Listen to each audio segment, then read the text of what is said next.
client, Dorian Johnson, who was with Michael Brown when he was killed, was interviewed by the FBI and U.S. Attorney for 4 hours. Does that mean to you that this is a serious federal investigation or serious inquiry by the federal government? Oh, absolutely.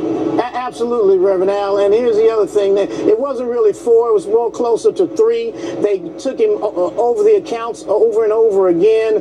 They asked him the questions one way, then they came back and asked them to him another way. He still was consistent in terms of what it is that they saw. And so we're, as of a week ago, my client is a federal witness, and people are now saying that he recanted his story. He has not changed. He has not made any comments since last Wednesday. So it just shows that there's a lot of subterfuge going on around here, and there's a lot of misinformation being spewed about, and the only way we're going to be able to get to the bottom of it is with the federal government. Help me with that misinformation, Attorney Bosley. Your client is saying what? What is his? What has he said happened that night? Just repeat quickly for our viewers.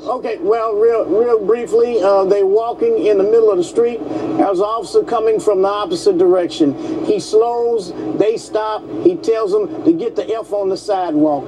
My client says, well, we're short distance from home.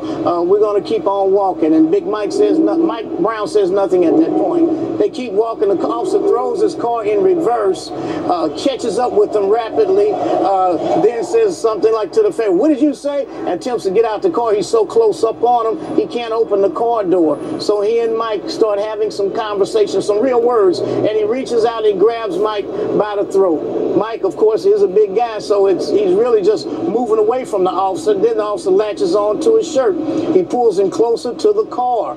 You know, it's at that time that Mike is continuing to try to get away from him. The officer pulls out his weapon and says, "I'll shoot you." And before he could get the next "I'll shoot," pow! He's shot. And he lets him go and he runs. There are 3 cars already stacked up behind the police officer's car because he's blocking the street. Dorian gets behind the car, and the first car. Big Mike, Mike Brown, as he runs by, he says, "Keep running, bro."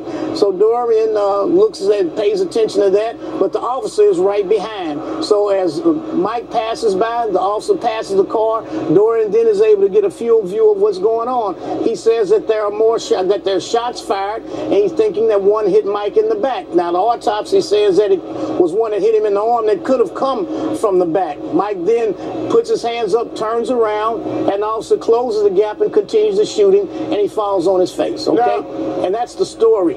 Alderman French.